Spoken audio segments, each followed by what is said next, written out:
Okay, this video is about Socrates and Plato. Academic heroes number 12 and 13. Socrates lived from 470 to 399 BC, is the great hero of philosophy, the martyr of philosophy, the saint of philosophy, and Cicero, the greatest of the Romans, who really admired Socrates, said this of him: Socrates is the wisest and most upright of all men. Socrates has called philosophy down from the heavens and made it useful to the common man. Okay, then Arthur Herman, he lived from 1956 onwards to current. He wrote this great book called The Light in the Cave. I think it's the best philosophy book ever written. I've read a lot of them. There's other great ones, of course. But anyways, here's what Arthur Herman said about it. He said, Cicero saw Plato and Aristotle as the twin fountainheads of Western reason, intellectual co-equals who sum up the entire scope of human knowledge at that time. And they're really almost like opposites. Aristotle is like pro-individualism, the individual thinking man, versus Plato is more, humans are subjects ruled by philosopher, guardian kings.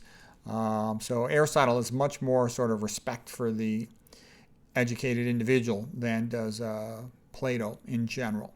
Socrates is most famous for the Socratic method of teaching, Socratic questioning, which is a great way to teach because it gets you to pay attention and be alert.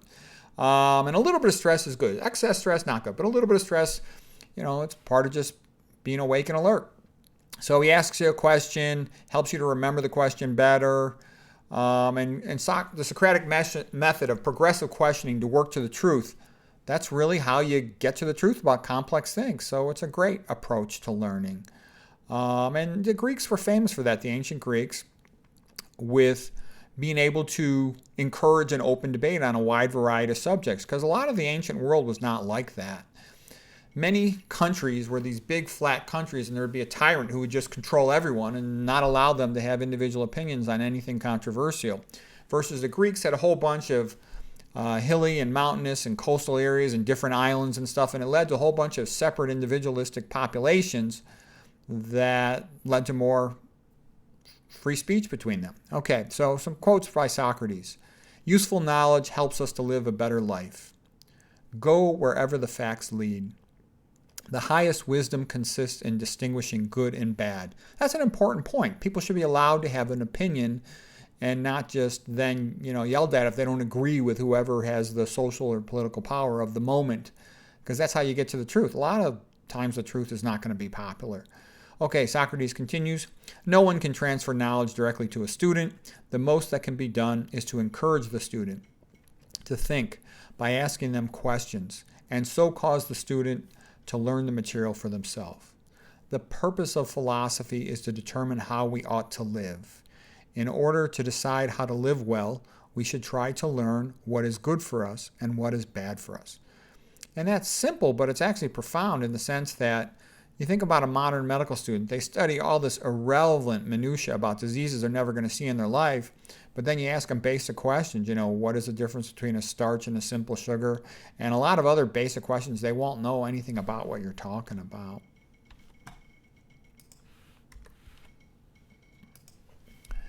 Okay, Socrates continues. Whether a man marries or not, in either case, he will regret it. If he gets a good wife, he'll be happy. If he gets a bad one, he'll become a philosopher. The beginning of wisdom is the definition of terms. The fastest path to glory is to strive to become what you wish to be. To do good to others benefits our own souls. When the debate is lost, slander becomes the tool of the loser. During Socrates' trial, the courtroom questioner asked him, aren't you ashamed of going around behaving in such a way that everyone in Athens hates you? Socrates replies, no, I am on a mission from God to follow the truth. Wherever it leads, I would be ashamed of myself if I didn't do this.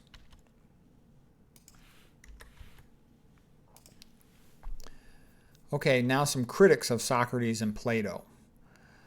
Nietzsche hated Socrates and Plato. He felt that they pulled men into other worlds rather than getting men to pay attention to this world, what was going on right in front of them. Nietzsche preferred men in the old style of Greek, the idiot and the oddity, And he considered himself a Dionysian in a sense. Dionysian, the god of wine and theater and revelry and a little bit of wild craziness. And he thought that Socrates and Plato were Apollonian wussies. So Apollo was sort of the god of wisdom and is much more thoughtful. But in Nietzsche's opinion, he was also kind of wimpy. And in a sense, what Nietzsche was saying is that the ancient traditions of the Iliad and the Odyssey, the warrior Greek, the strong man, helped keep the Greek people free. And that these philosophers come along like the sophists and, well, especially like also Socrates and Plato, and they sort of created a lack of respect for some of the ancient Greek culture, and that to some extent wimpified the Greeks. And Nietzsche thought that was a bad thing.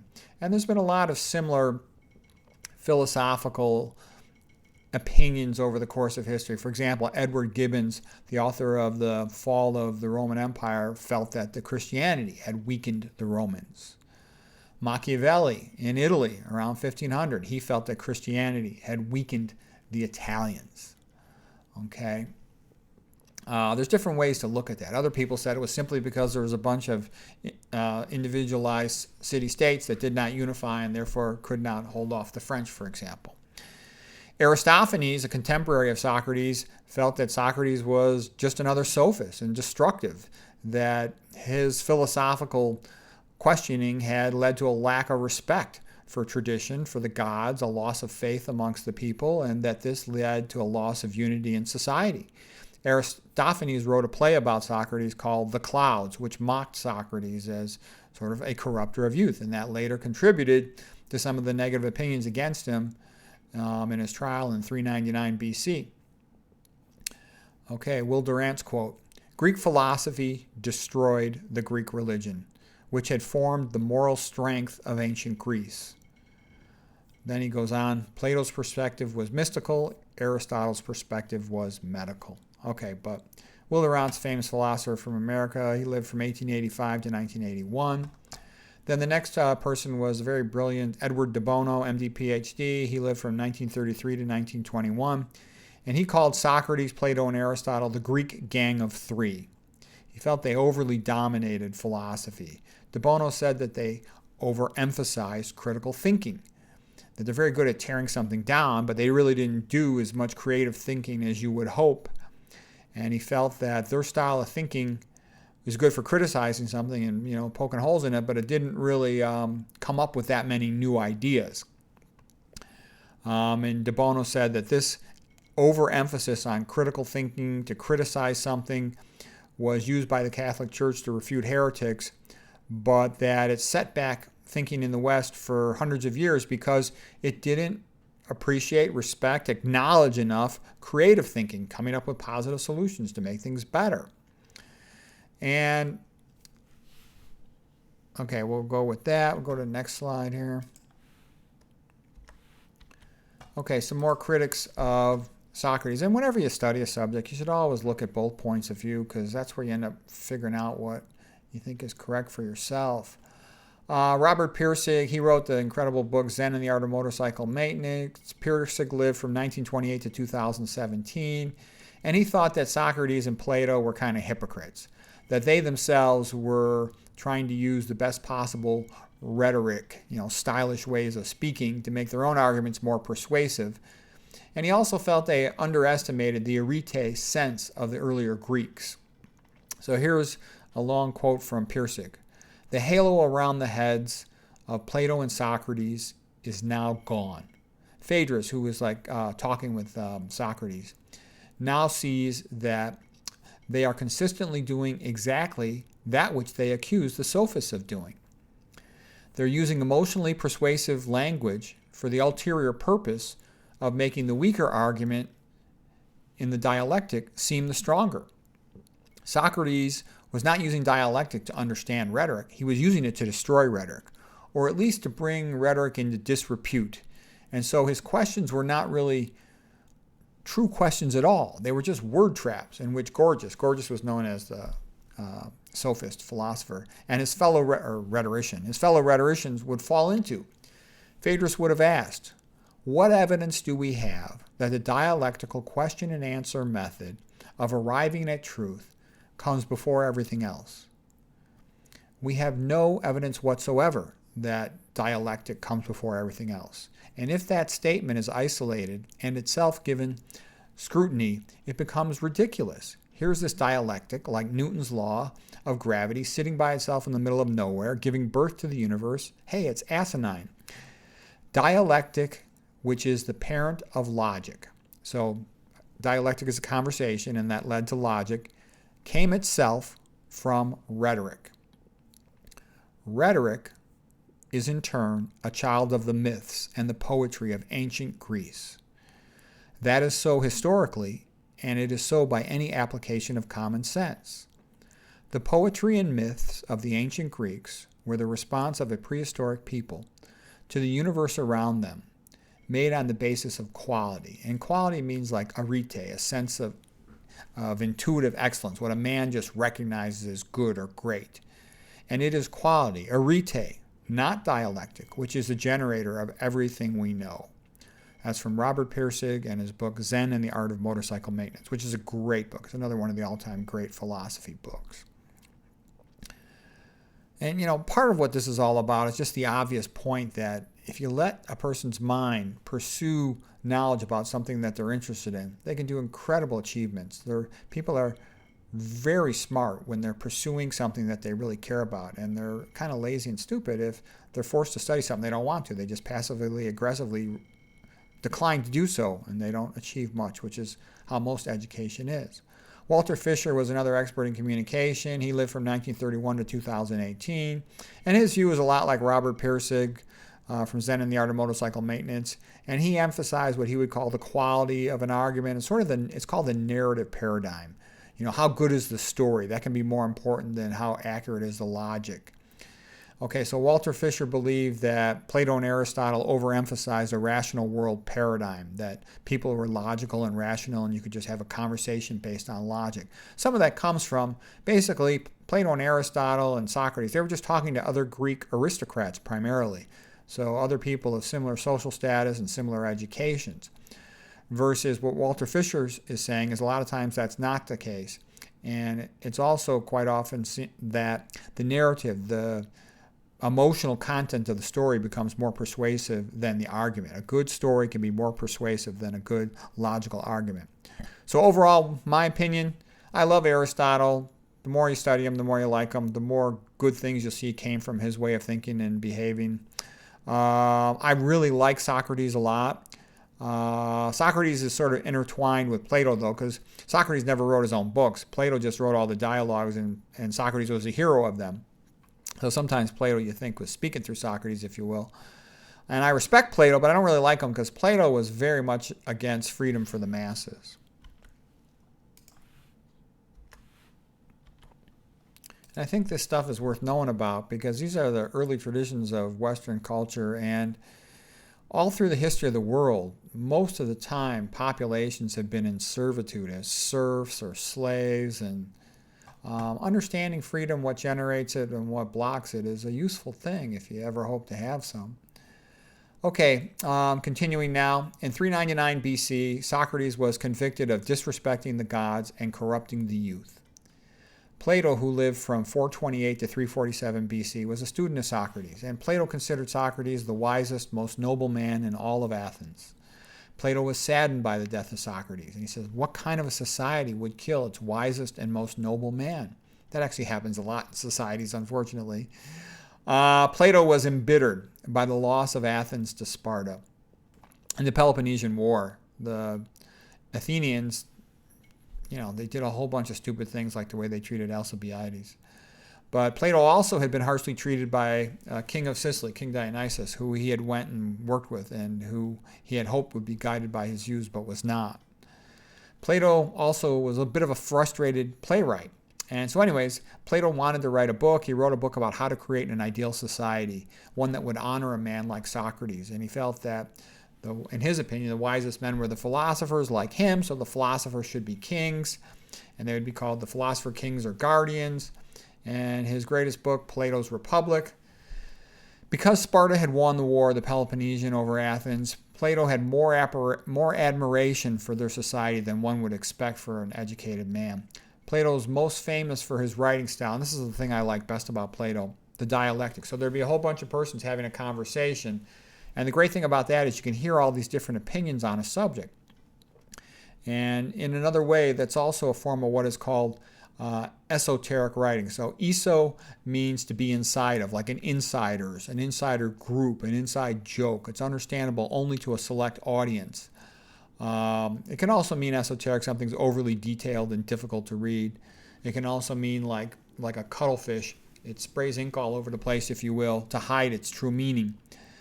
Versus the other type of writing, the typical thing, what we're used to, is so-called exoteric. So exo means on the outside or the outer, and that's to speak openly. So what I'm basically saying is Plato would hide his own opinions, and that's esoteric writing, by having one of the persons in the dialogue amongst many give an opinion. So you wouldn't know exactly what Plato's opinion was quite often. You would just hear the different opinions spoken.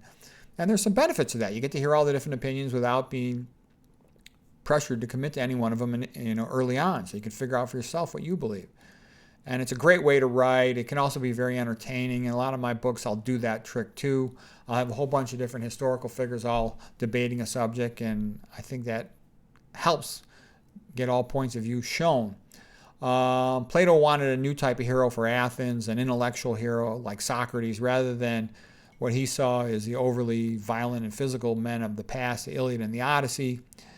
Plato's most famous metaphor is the allegory of the cave, where the ignorant masses are living down in a cave and all they can see is the shadows on the wall of the cave, and they think the shadows are real. And Socrates is a prototype of the enlightened man who walks up out of the cave into the true sunlight, sees reality, sees nature and everything. And then if he tries to go back, though, the people in the caves don't want to hear it. It's kind of like when somebody learns to become a vegan and they go back and talk to the meat-eating, processed food-eating masses. They don't want to hear about the vegan diet. Okay, so here's a quote from Socrates. If anyone tried to release the people from the cave and lead them up out of the cave, the rulers of the cave would kill him. The bitter truth is that most people prefer to live in the cave. They get upset, even furious, when someone challenges their fondest illusions. Unfortunately, that's all too true. Okay, Plato now continued. Plato promoted a view of life, society, the ideal society, kind of like Darwinism. He felt that people should be bred like farm animals. You pick the ones that you want to breed, let's say to create a warrior or to create whatever type of person you want. And so that's sort of like eugenic marriages, okay? And he didn't even think the children should be raised by the parents. They should be, raised by the society for whatever they were going to be trained to become. And he felt they should not be free to their parents or whoever was raising them to teach them anything they wanted. They should only be taught what was approved by the philosopher guardians. So you can see how controlling Plato was. And Plato didn't have much respect for people's intellects. Plato said, the people have no understanding, and they only repeat what the rulers are pleased to tell them. Plato promoted a collectivist society like the Spartans, with no private property and no poetry. So Plato's society was kind of like an early form of communism. And again, people don't like that. People want to own stuff. People want to be free to do what they enjoy. Aristotle promoted individualism, and the tradition following Aristotle is one of individualism and creative thought, versus the tradition of Plato is largely one of control and things like that. Plato did say some good things. The noblest of all studies is what a man is, what his life should be. No man is more hated than he who speaks the truth. Philosophy is the love of learning and the love of wisdom. When men speak ill of you, live so that no one will believe them. And then, I like what he says about child education. Knowledge that is acquired under compulsion obtains no hold on the mind. Yeah, if the kid's forced to learn something, they're not going to remember it or care about it. Necessity is the mother of invention. When you read these ancient Greeks, their philosophers and their quotes and stuff, you see so much modern stuff that they were the original source of it. Okay, Plato, academic hero number 13, continued. He who is only an athlete is too crude, too vulgar, too much a savage. He who is only a scholar is too soft, too effeminate. The ideal citizen is the scholar-athlete, the man of thought and the man of action. The beginning of a work is the most important part of a work. Those who tell the stories rule the society. The first thing will be to establish a censorship of the writers of fiction, and to let the censors receive any tale of fiction which is good, and to reject the bad. And we will desire mothers and nurses to tell their children the authorized versions only. So that's, Plato totally trying to control the narrative and what's taught to children. That's a way, a tyrant controls people, limits their range of knowledge and thought. So Plato continues, democracy passes into despotism. When a tyrant first appears, he calls himself the protector. Democracy passes into despotism. So that's it. Hope that was helpful.